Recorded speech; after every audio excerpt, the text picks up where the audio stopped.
자, 이번엔 여러분에게 문제 푸는 법에 대해서 좀 설명을 드리도록 하겠습니다.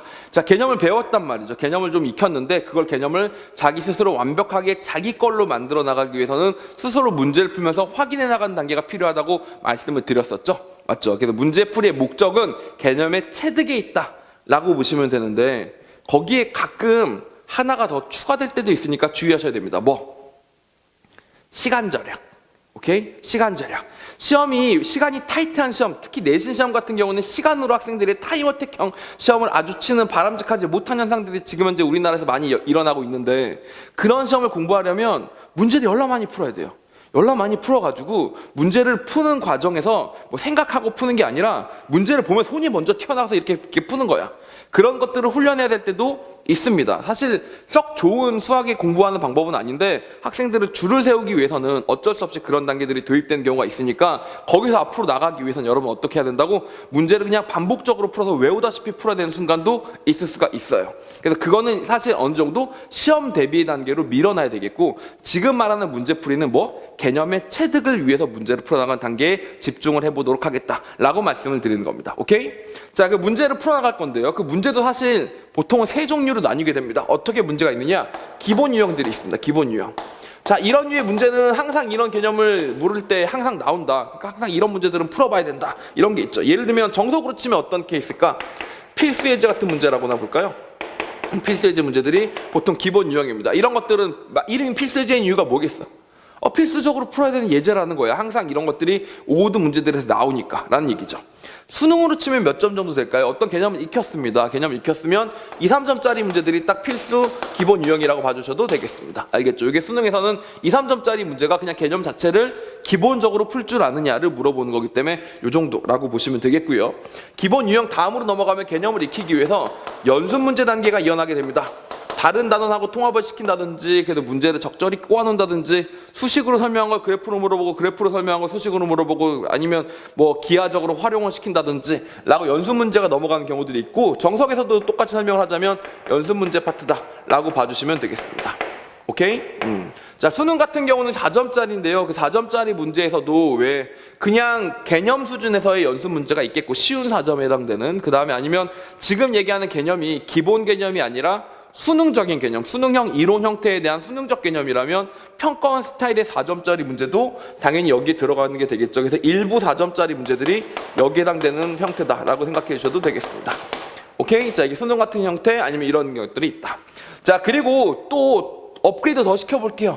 기본 유형이 됐고 여러 가지 연습 문제들도 다 풀어서 단단한 실력을 갖췄는데도 불구하고 우리나라는 항상 어떻습니까?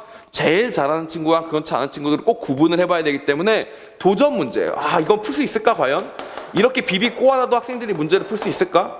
아니면 이건 진짜 학생들이 모르는 건데 그걸 콕 찍어서 물어봐야지 막 이런 것들, 이런 도전 문제들이 분명히 존재하겠죠. 그래서 이제 약간 어려운 문제들을 좀 풀어봐야 될 텐데 정석이란 책보다는 보통은 이제 이런 것만 가지고 모아놓은 어려운 책들이 있습니다. 보통 우리가 뭐라고 부르냐면 일품이란 책도 많이 보고요, 블랙라벨이란 책도 많이 보죠. 그래서 이제 이런 책들 같은 경우가 약간 더 어려운 문제들을 모아서 1등급 수학 이런 책도 마찬가지고 그런 류의 문제라고 보시면 되고 이게 기본 개념이 아니라 수능 개념으로 똑같이 업그레이드 했을 때는 뭐라고 보면 된다? 수능에서는 보통 킬러 문제다라고 생각해 주시면 되겠죠. 알겠죠? 그래서 사실 쉽지 않은 문제들 이렇게 3단계가 만들어져서 문제를 풀어나가는 게 기본적인 문제풀이의 3단계라고 보시면 됩니다. 맞죠? 자, 그래서 이 문제를 풀어나가야 되는데 어떻게 풀어나가야 되느냐? 뭐 이걸 얼마큼 풀고 이걸 얼마큼 풀고 이걸 얼마큼 풀고 양은 얼마큼을 채워야 되느냐를 생각할 때 정말 중요한 게 있습니다. 이게 제일 중요한 파트라고 보시면 될 것 같아요. 뭐냐면 문제는 수준별로 문제를 풀어줘야 됩니다. 수준별로 문제 풀어나가는 단계가 달라요. 자, 여기서는 아주 냉정한 자아 성찰이 필요합니다. 나는 수학을 좀 잘한다. 아니면 수학을 그냥 일반적인 수준인 것 같다. 난 수학 사실 좀 못한다. 수포자 소리에 더 가까운 것 같다. 다시요. 상이라고 생각하면 이렇게 하면 됩니다. 주위에서 수학 질문을 한 번이라도 받아봤으면 됩니다. 알겠죠? 다시 말하면 친구가 야 이거 어떻게 푸는 거야? 라고 나한테 물어봤다 면 중은 아닌 거거든? 잘했다는 소리인 거거든? 그리고 넌 수학 잘하네, 너 같은 애는 수학 잘해서 좋겠다 라는 말을 한 번이라도 들어봤으면 수학 잘한다고 생각하시면 돼요. 기본적으로 구체적으로 설명을 드리면 어떤 케이스를 말씀드릴 수가 있느냐, 자, 이 개념을 공부하기 전에 이전 개념이 있었죠. 이전 개념이 분명히 있었습니다. 근데 이전 개념을 자기가 생각했을 때 그때 개념하고 문제풀이만 한 게 아니라 응용도 해보고 심화 이론도 배워보고 그 다음에 활용 사례도 해보면서 정말 마스터했다고 생각한다. 이전 개념 마스터했다고 생각한다. 이런 친구들이 보통 상급 친구들입니다. 예를 들면 고등학교에 똑같이 진학을 했는데 중학교 때 막 수학에서 좀 날았던 거예요. 뭐 수학 문제집 뭐 예전한 거 다 풀어봤었고 수학 시험 틀린 적 없었고 이런 친구들은 고등학교 때 공부할 때는 아무래도 다른 학생들보다 마스터가 되어 있는 상태니까 훨씬 더 공부하기가 좋겠죠. 자, 그리고 여기서 기본적으로 수학적 재능도 있는 겁니다. 개념을 배우면요, 개념을 배워서 문제를 풀었더니 바로바로 문제가 풀려서 일정한 수준 이상의 점수가 나오는 친구들이 있고, 방금 배운 개념이 바로 문제를 푸는데도 내가 왜 그랬지 막 실수하고 손이 자기 마음대로 안 가고 이런 친구들이 있습니다. 이게 수학적으로 약간 재능적 요소가 어느 정도는 있는 거죠. 왜 재능이 없다고 생각하시겠어요? 보통 이제 뭐 그런 거 중요한 거 아니다라고 얘기들을 많이 하는데, 공부도 당연히 운동처럼 재능이라는 게 있는 겁니다. 공만 있으면 뻥 차서 잘 차는 친구도 있고, 그거 똑같이 차다가 똑같이 차려고 했는데 헛발질하면서 넘어진 친구도 있고, 찬다고 찼는데 중심이 안 맞아가지고 멀리 안 나간 친구도 있는 거잖아요. 공부도 마찬가지로 개념 배운 다음에 바로 문제를 푸는데, 누구는 배운 대로 풀면 되는 건데 이걸 왜 못 풀어? 이런 친구가 있는가 하면 분명히 다 아는 건데 왜 이렇게 문제가 안 풀리지? 이런 친구들도 있습니다. 그건 재능이 없는 거예요. 알겠죠? 그래서 다시 말하면 재능에 따라서 자기가 상급이다라고 생각하는 친구들이 있겠고, 마스터는 잘 못했어요. 마스터를 못했는데 그래도 이전 개념 익히는데 큰 문제가 없었습니다 라는 친구들도 있겠죠. 중급인 친구는 뭐라고 생각하시면 되냐면, 주위에서 나한테 수학 문제를 물어보진 않는다. 그런데 내가 솔직히 수포자라고 한다면 조금 그건 억울하다. 이런 친구들이 이제 중급 친구라고 보시면 됩니다. 알겠죠? 하급 친구는 난 항상 주위에다 수학 문제를 물어보는 입장이었다 라고 생각하시면 되고, 수포자란 말 들었을 때 뜨끔한다, 뜨끔하거나 혹은 인정한다, 뭐 이런 친구들이 이제 하급 친구들이라고 보시면 되고, 이런 친구들은 무슨 문제가 있다고? 개념을 익혔어서 문제를 풀려고 해도 다른 개념들, 이전 개념들이라든지 이것과 같이 출제될 수 있는 다른 개념들이 안 돼 있는 거예요. 그래서 문제 풀다 보면 연습 문제에서 판판이 막히는 것들을 발견하게 되거든요. 그래서 그런 3명의 부류의 친구들은 당연히 공부하는 제가 해야 된다고 생각하는 그런 파트들이 달라집니다. 알겠죠? 자, 그래서 상급 파트부터 해보도록 할게요. 자, 좀 잘한다, 나는 좀 잘한다, 이런 친구들은 기본 유형을 줄이세요. 기본 유형을 하나하나 열심히 풀려고 노력할 필요가 전혀 없습니다. 그러니까 물론 풀긴 다 풀어야 됩니다. 근데 기본 유형은 줄이시면 돼요. 자, 예를 들어 설명을 드릴게요. 정석을 공부한다. 정석을 공부하는데 기본 유형이니까 다시 말하면 필수 예제잖아요. 필수 예제 문제 밑에 유제가 다 들어가 있습니다. 그렇죠?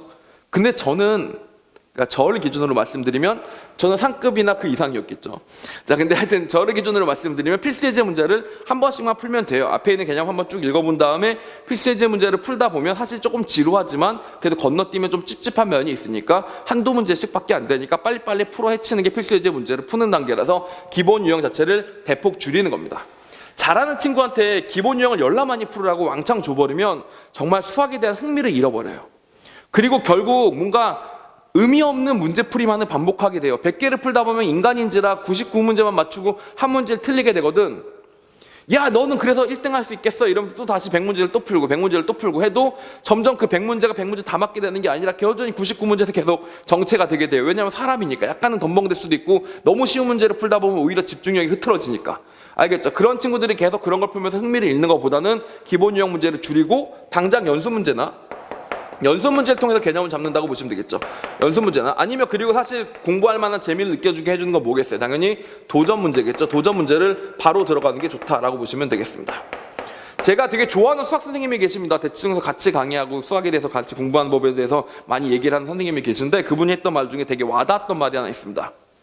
공부를 좀 하는 친구들하고 수업을 할 때는 원래 기본 정석으로 먼저 수업을 하고 실력 정석으로 그 다음 단계로 넘어가는 게 일반적인 커리큘럼이지만, 공부를 좀 하는 친구들, 전교권 학생들, 대치동 기준으로 전교권 학생들이면 상당한 자질들이 있는 친구들이거든요. 그런 친구들하고 수업을 할 때는 처음 개념 뛸 때도 실력 정석으로 하고 두 번째 개념 뛸 때도 실력 정석으로 하는 게 오히려 기본 실력 단계별로 가는 것보다 효과가 더 높더라, 이런 경우로 말씀하신 경우들이 있는데 충분히 그럴 수 있겠다라는 생각이 들더라고요. 다시 말하면 기본 개념에서 꼼꼼하게 설명해 준 거는 사실 어느 정도 자기가 읽어보면 충분히 깨달을 수 있는 부분들이고, 오히려 어려운 문제를 풀면서 완성되는 개념의 꼼꼼함도 분명히 존재하기 때문에 이런 친구들은 기본 유형을 줄이고 연습 문제, 도전 문제의 비율을 확 늘려서 이 문제를 많이 풀어보셔야 됩니다. 여러분이 완벽한 100점이 나오기 위해서는 이 친구들은 연습 문제를 많이 풀어보셔야 되고요. 도전 문제는 적절히만 좀만 양만 늘리더라도 충분히 잘 해나갈 수 있을 테니까 연습 문제를 통해서 개념을 완성시키고, 도전 문제는 재미로 정말 도전해보면서 흥미를 느끼시면 되겠습니다. 알겠죠? 자, 그리고 중인 친구들은 어쩔 수가 없어요. 그냥 일반적으로 가는 겁니다. 기본 유형 충분히 풀고요. 문제집 한 건 띄어야죠. 뭐 센이 됐든 뭐 약간 공부량이 부족한 친구들은 센 라이트나 RPM 같은 문제들을 많이 풀죠. 그래서 이제 기본 유형 문제를 하나 풀고요. 그 다음에 뭐로 넘어가요? 연습 문제로 풀게 되죠. 뭐 다른 단원하고 섞여 나가는 문제들이 풀게 될 텐데 이걸 푸는 과정에서 자꾸 틀릴 겁니다. 자, 그리고 어떻게 넘어가야 되느냐? 그 다음에는 이제 도전 문제로 넘어가게 되는데, 자, 이 기준을 알려드릴게요. 언제쯤 넘어가는 거냐? 언제쯤 넘어가는 거냐? 언제쯤 넘어가는 거냐? 기본 유형 문제를 풀다가 이제 그만 풀고 연습 문제로 넘어가고 싶어요. 그럼 한 책 다 띄면 넘어간다. 보통 그렇게들 하는데, 사실 만약에 기준을 잡아드리자면 한 90점 이상 나오면 넘어가시면 됩니다. 90점 이상 나오면. 자, 다시 말하면 10문제 풀었더니 9문제는 맞고요. 한 문제는 자꾸 틀려요. 완벽하지가 않으니까 다음 단계로 넘어가기 찝찝해요. 나머지를 맞추기 위해서 또 하는 게 바람직할까요? 라고 하다 보면 수학에 대한 흥미가 떨어져요. 그리고 효과가 떨어집니다. 그 상태에선 바로 다음 단계로 넘어가더라도 기본 유형에서 혹시 자기가 미비한 부분이 있었던 것이 연습 문제 풀이 단계에서 해결이 되기도 합니다. 그래서 한 90점이 넘어간 수준이라면 다음 단계로 넘어가셔도 돼요. 근데 뭐 80점, 70점, 60점 자꾸 막 틀리는 문제들이 있다. 10문제 풀었더니 막 서너 개씩 틀린다. 그런데 나 이런 거 하기 싫어. 막 뒤로 넘어가서 좀 더 어려운 문제를 풀어볼 거야. 하면 이것도 안 되고 저것도 안 되고 죽두밥도 안 된다고 하죠. 그럴 땐 넘어가시면 절대 안 됩니다. 그냥 90점 정도 되면 넘어가셔도 되고, 일반적인 연습 문제도 90점 이상이 나온다. 그럼 이제 나는 정말 1등급을 노려봐야 되겠어. 라고 하면서 도전 문제로 넘어갈 수가 있게 되겠죠. 알겠죠? 그래서 90점 정도가 될 때 다음 단계로 넘어간다라고 생각하시면서 문제를 풀어주시면 됩니다. 그래서 항상 문제 풀이에서 중요한 거는 문제 풀면 좋은 점이 뭐예요? 점수가 나오죠. 점수가 나오게 됩니다. 점수가 나오다 보니까 자기 현재 상황을 정확하게 확인할 수가 있어요. 그래서 그걸 통해서 자기의 위치와 개념의 체득도를 확인하신 다음에 그 다음 단계로 넘어가는 그런 것들을 써보시면 되고요. 학급 단계다. 학급 단계다. 나는 수학을 좀 잘 못한다, 솔직히. 이전 개념에 대해서도 사실 마스터가 안 된 것 같다. 그래서 확인 학습을 할 때 되게 힘들었다. 그 전 것이 잘 됐는지를 확인 학습을 했었어야 되는데 그거 하느라 시간은 엄청나게 보내고 이제야 부랴부랴 넘어왔다 라고 하는 친구들한테는 조바심을 버리시고요. 여러분, 도전 과제를 버리세요. 도전 과제를 버리세요. 학급 학생한테 상급으로 가는 길을 왜 제시하지 않습니까? 라고 얘기하면 너무 학생을 이렇게 잠재력을 무시하는 게 아닙니까? 이게 아니고 현실적인 얘기를 하는 거예요. 일단 지금 현재 수포자 소리를 듣던 친구가 갑자기 눈을 떠가지고 완벽한 수학 마스터가 되기는 쉽지가 않아요. 현실적으로 불가능합니다. 그래서 오히려 이전 개념이 잘 안 돼서, 그리고 수학적 재능이 여태까지 수학을 공부해 본 적이 많이 없어서 자기 머리와 자기 손과 자기 마음이 다 서로 어긋나서 뭔가 잘 안 만들어지는 친구들 같은 경우는 기본 유형을 정말 많이 푸세요. 기본 유형을 정말 많이 풀어서 실제로 얘가 90점도 나오고 90점 나와서 더 푸세요. 그냥 100점 나오고 95점 이상 나와서 뭔가 기본 유형은 마스터가 된 것 같다. 그래서 다시 말하면 이 파트에서만큼은 점점 내가 뭔가 확신이 쓴다. 난 이걸 좀 잘하는 것 같아 라는 생각이 들면 그제서야 다음 연습 문제로 넘어가시면 됩니다. 기본 문제도 좋으니까 정말 95점 점수 이상이 나오게 되면요, 애증하는 문제 다 맞는다는 얘기거든요. 그래서 사실 기본 유형 정도면요, 반복하다 보면 당연히 그 누구도 95점까지 나와요. 그러다 보면 수학에 대한 자신감이 생기게 되고, 물론 이제 시간은 많이 지났어. 잘하는 친구들은 도전 문제 막 풀고 있는데 자기는 이제 기본 문제 마스터한 거야. 근데 나는 언제 도전 문제 풀지 그렇게 조바심 내지 마시고 연습 문제로 넘어가세요. 이제 연습 문제 할 수 있는 부분까지만 해나가시면 되는 겁니다. 알겠죠? 그래서 얘가 95점 나온 단계까지 가시면 되는데, 아마도 얘 95점 나왔다고 해도 얘가 95점 나온 단계까지 가기에는 조금 시간이 모자랄 겁니다.